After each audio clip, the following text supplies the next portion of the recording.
Welcome to Telesur. This is From the South, from our studios in Caracas, Venezuela. I'm Carla Gonzalez. Let's begin with our stories.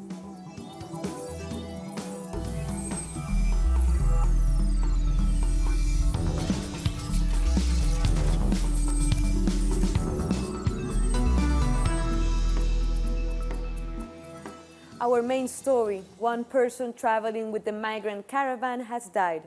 According to the Mexican prosecutor, the man in his 20s died after falling from a truck.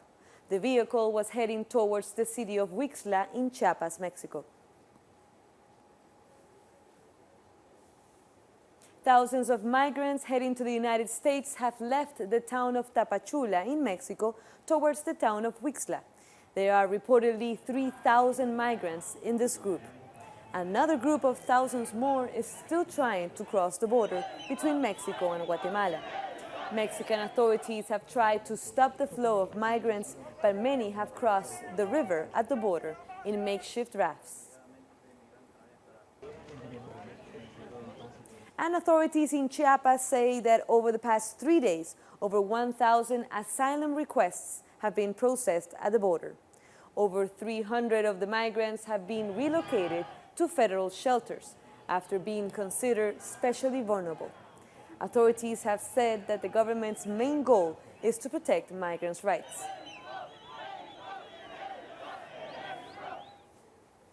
Let's hear from our correspondent in Mexico City, Eduardo Martinez, who has more.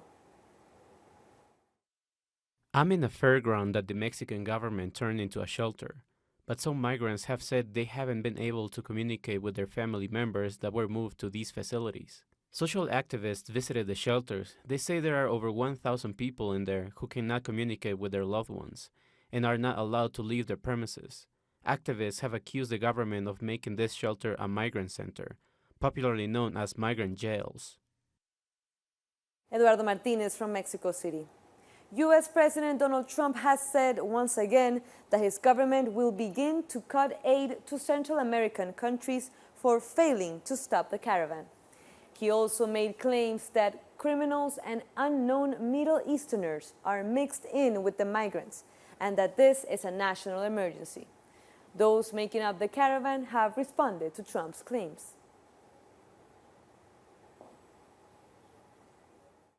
The only thing we're looking for is for an opportunity to reach the US, to be able to work. Most people here are poor. If we had the economic means to enter the US legally, then we wouldn't make this huge sacrifice, suffering the terrible heat. You saw what happened yesterday. People fainted from the heat. Trump's tweet is very worrying. He doesn't know what we've suffered, as he was born with a silver spoon in his mouth. Well, we didn't. If he put himself in our shoes, it would be very different. If he walked what we walk, he never walks. A UN spokesman has said that, according to his figures, over 7,000 people have joined this caravan. Farhan Haq said that these were figures from the International Organization for Migration. Large numbers of people are arriving in Mexico today and are likely to remain in the country for an extended period. And at this time, it is estimated that the caravan comprises some 7,233 persons, many of whom intend to continue the march north. On Sunday, the migrant caravan arrived at the first stopover, the southern state of Chiapas. So let's take a look at their journey. From very early in the morning, thousands of migrants left the bordering city of Hidalgo. Step by step, they made the over 7-hour trek towards Tapachula, Chiapas.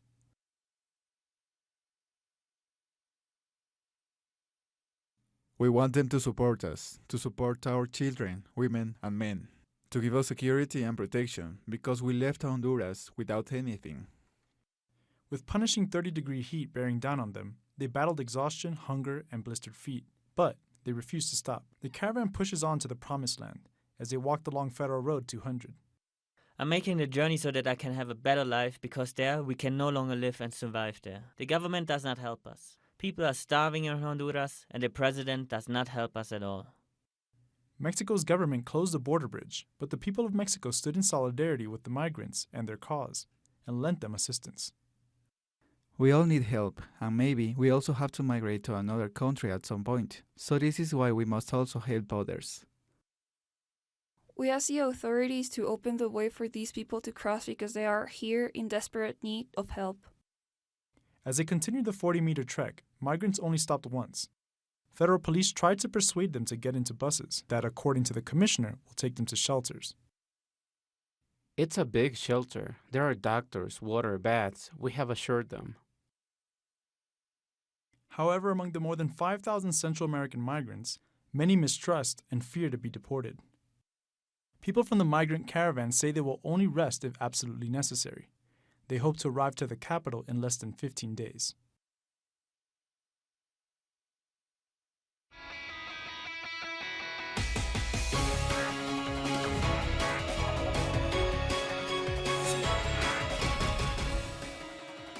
Far-right presidential candidate in Brazil, Jair Bolsonaro, has promised to exile or imprison his opponents if they do not submit to the law. In a speech to supporters, the former army captain said that if elected, he will use the armed forces to combat any violence which may follow his election.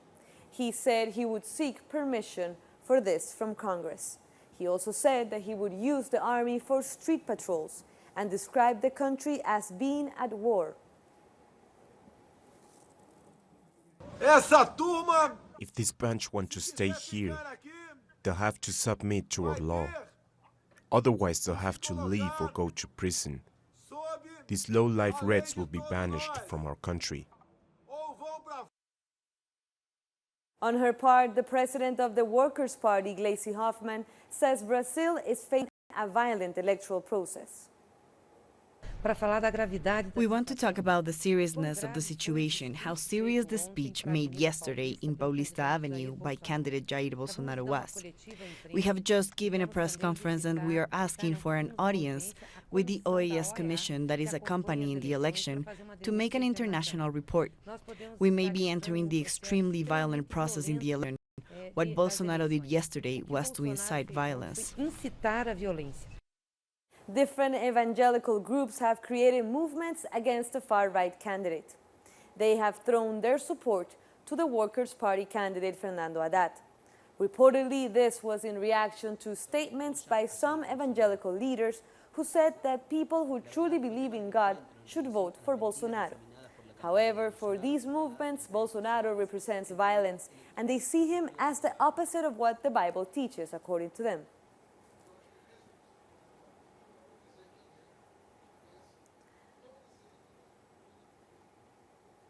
And former candidate Marina Silva has also expressed her support to Fernando Haddad. The Ecologist Party leader says she has made the decision to defend the rights of the indigenous peoples and Brazilian minorities. Marina Silva got 1% of the votes in the first round of the elections last October 7.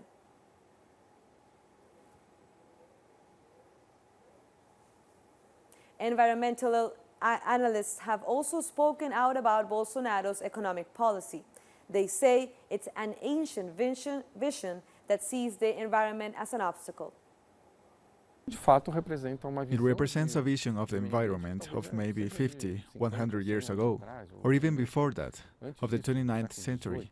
As those, we had to conquer the territory, instead of looking at the environment as an asset. Our biodiversity can generate multiple forms of wealth.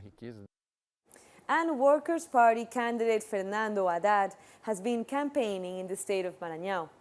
His supporters are calling for the defense of democracy and the recovery of the economy.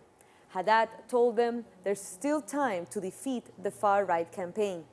The latest polls put Haddad just 6 points behind Bolsonaro, or at 47% against 53% for the far-right candidate. The election will be held this Sunday.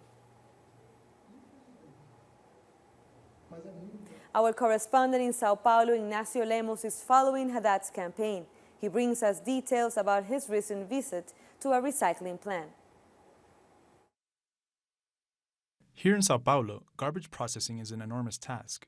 So the Comare collective transforms garbage into recycled materials. Fernando Haddad has come to visit this plant to support the work of these people and also to announce a 20% increase in subsidies for low-income families. He also announced a limit on the increase of the price of gas. This event is taking place after demonstrations in support of Jair Bolsonaro, which happened on Sunday in Paulista Avenue. It's worth mentioning that in a recent video, Jair Bolsonaro said that if he wins the presidency, he will sweep away the left wing. Various social movements have continued to reject Bolsonaro's candidacy and have stated that a meeting like today's with Haddad will not be able to happen if the far-right candidate were to win. That is why they say Sunday's vote is crucial. Another video surfaced this weekend, this time of Jair Bolsonaro's son, lawmaker Eduardo Bolsonaro, where he warns a possible shutdown of Brazil's Supreme Electoral Court and possibly imprisoning the court's judges. That was Ignacio Lemos from Brazil. Coming up, more stories. Meanwhile, you can follow us on Twitter at Telesur English and my personal account at Carla G. Telesur. So give us a tweet and a follow. We'll be back.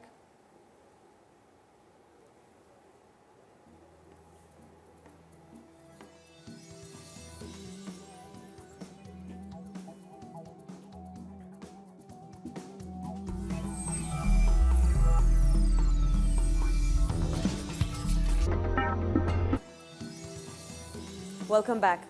Students in Costa Rica are lending their support to the general strike, which is now entering its 7th week. Young students also demand that they be exempted from the university entrance examination. They say classes have been affected by the nationwide strike, so they have not been able to prepare for any academic evaluation. Costa Rica has been under an open-ended strike as workers reject the tax reform passed by the government. What we want is for this test to instead become training and summative, as the ministry wants to remove from next year, because there are reasons necessary to do it. We are here to remove the high school test for this year and to give all students the third quarter of the 7th to 10th in academic colleges and 7th to 5th in technical colleges. At least 7 people have died after Tropical Storm Vincent hit southern Mexico.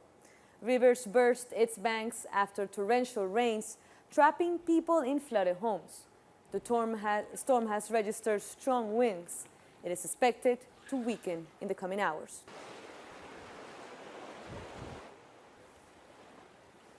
The center of the extremely dangerous Category 4 Hurricane Huilla is rapidly strengthening as it heads for central Mexico. It is currently located to the southwest of the coast of Jalisco and is moving in a northern direction towards the coasts of Sinaloa and Nayarit. Heavy rain is expected in a number of Mexican states, as well as strong wind gusts exceeding 100 kilometers per hour. Mexico's National Meteorological Service is urging residents to use extreme caution and heed directions given by authorities. Yes, I'm leaving tomorrow. Yes, I think the hurricane is arriving tomorrow night. But yeah, a lot of people tell me that nothing will happen. Usually it rains and there is wind. The only danger that could happen is that the tide rises and the sand is carried away. That is the danger that could happen, but we don't have any other option than to keep the sailboat here. Venezuela's capital, Caracas, is seeing heavy flooding following several days of heavy rainfall. Highways and main roads have been blocked and the Guaire River has overflown. The overflows caused residential flooding in different neighborhoods. Government officials have paid a visit to affected areas, and the Interior Ministry says that the river levels will continue to be monitored.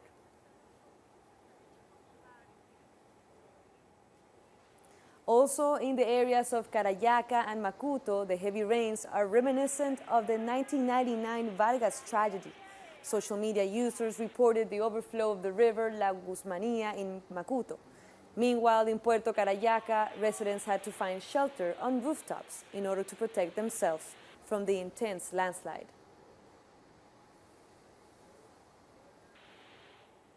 Almost 800 organizations and social leaders in Colombia have asked Pope Francis to ask President Iván Duque to resume the peace talks. In a letter, they asked the Pope to support the dialogue. Activists also said the government, the church, and the United Nations had to examine the process 70 days ago, but it hasn't happened yet. Pope Francis has met with Colombian President Iván Duque at the Vatican. They discussed the reintegration of FARC members into society, the peace dialogue with the National Liberation Army, and the Church's contribution to the process. They also addressed ways of protecting social leaders.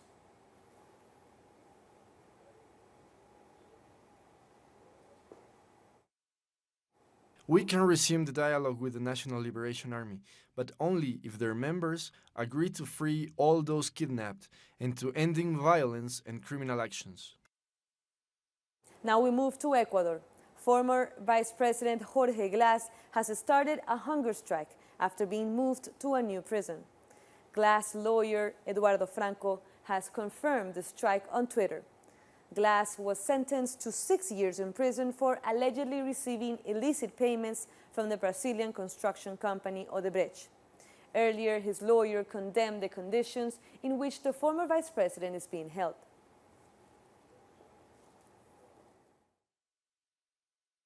We are making the authorities responsible for the life and well-being of Jorge Glass. He is not in good health, and now his rights are being violated, mainly his right for mediation in front of a judge.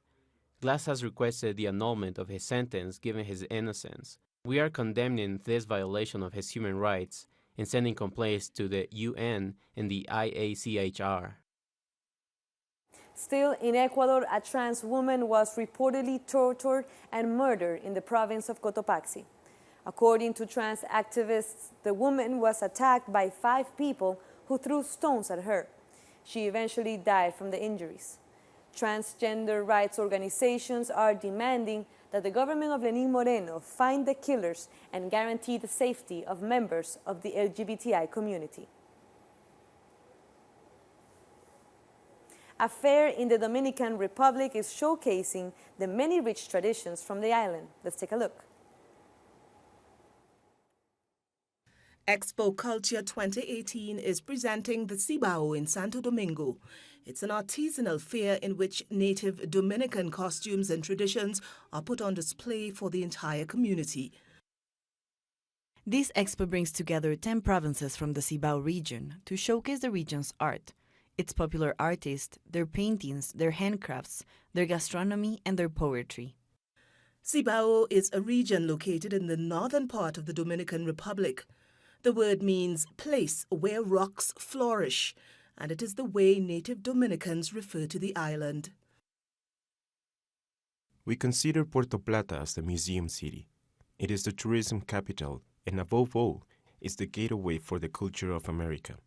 One of the main attractions of Puerto Plata are the majestic colonial-style homes that were inspired by English designs. In 1976, there were 358 colonial-style houses. Currently, there are only 129 left. 19 of them are in ruins, which is a shame. They are beautiful historical relics that cannot be abandoned. National and international visitors come and enjoy Dominican traditions. We are here celebrating that Cibao traditions are here in Santo Domingo. The region is represented by its culture, gastronomy and handicrafts for everyone to enjoy.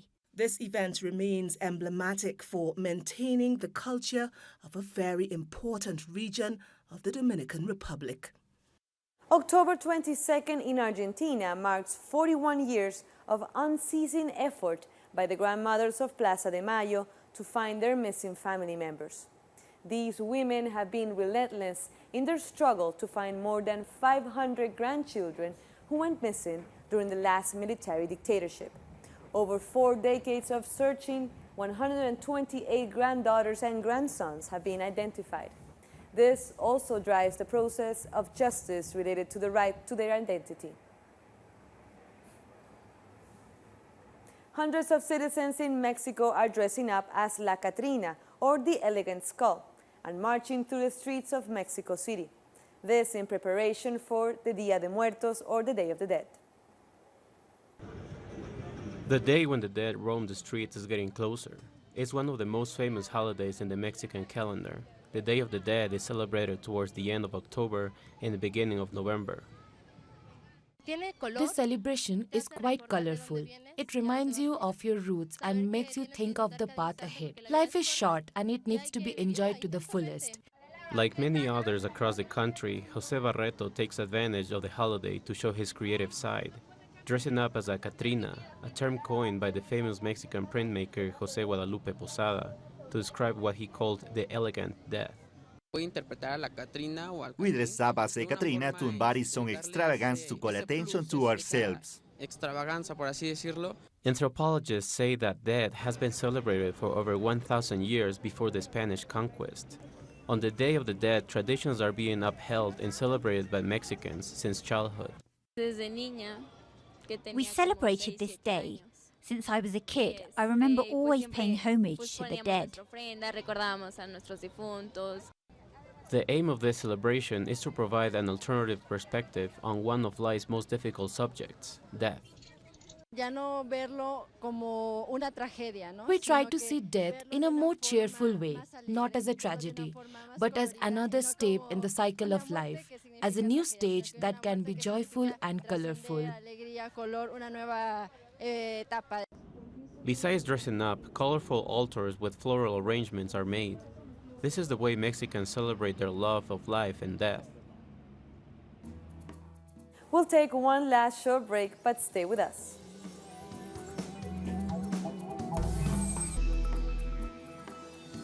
And we're back. A vehicle that could belong to the Saudi consulate has been found in a garage park in Istanbul. Turkish police said that the abandoned car was found in the suburbs and seems to include a diplomatic number plate. Meanwhile, Saudi officials have acknowledged the use of a Saudi twofold to cover up the crime. Authorities continue to investigate the death of journalist Jamal Khashoggi in the Saudi consulate in Istanbul on October 2nd.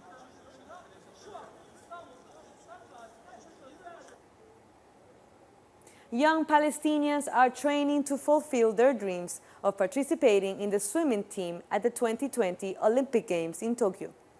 30 young men and women practice on the sea of the Gaza Strip 3 times a week. Despite lacking free swimming pools, swimsuits and goggles due to the Israeli blockade, they venture into one of the world's most polluted coastlines. More than 95% of tap water is polluted, and diseases related to water are the primary cause of child mortality in Gaza, according to the World Health Organization.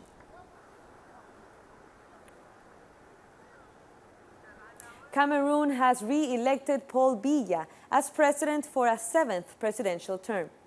Biya has ruled the country since 1982. Violence in the polls increased after allegations of widespread fraud.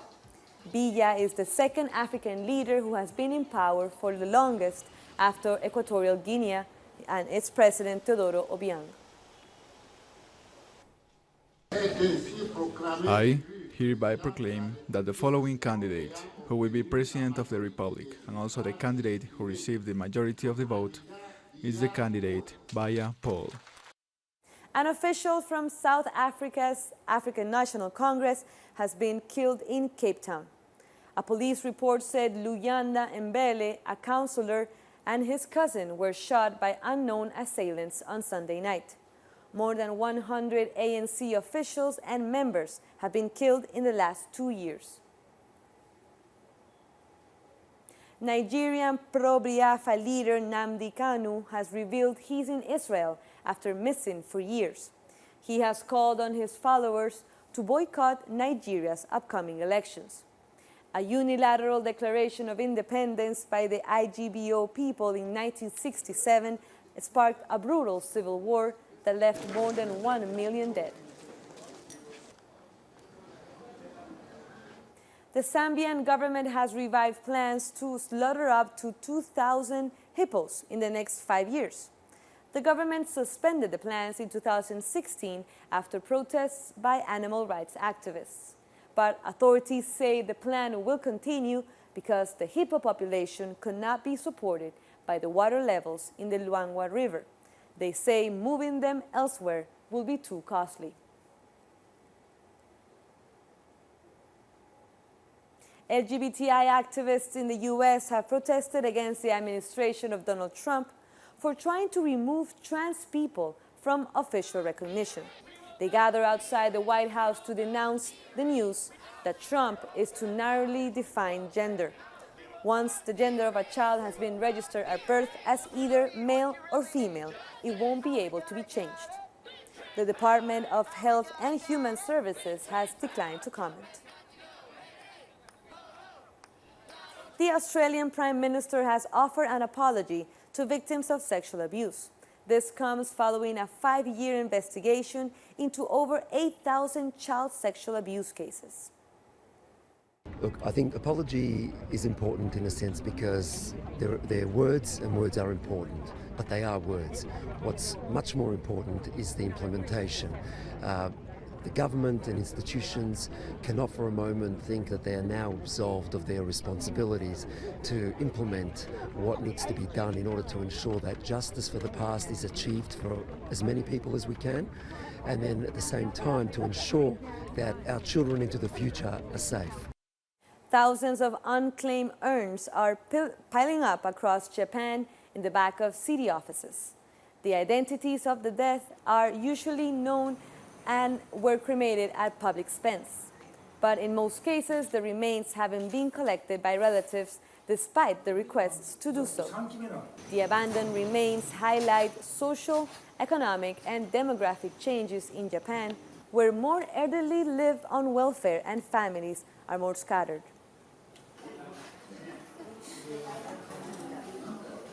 Armenia's capital, Yerevan, has celebrated its 2,800th birthday.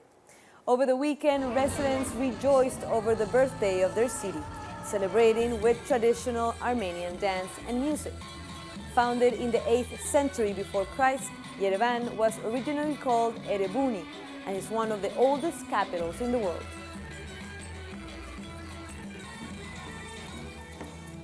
And with that, we end our news brief. But this and many other stories you can find on our website at telesurtv.net/English. Here you can find all our latest information and search through topics, and also read our opinion articles and watch our videos. So go check it out.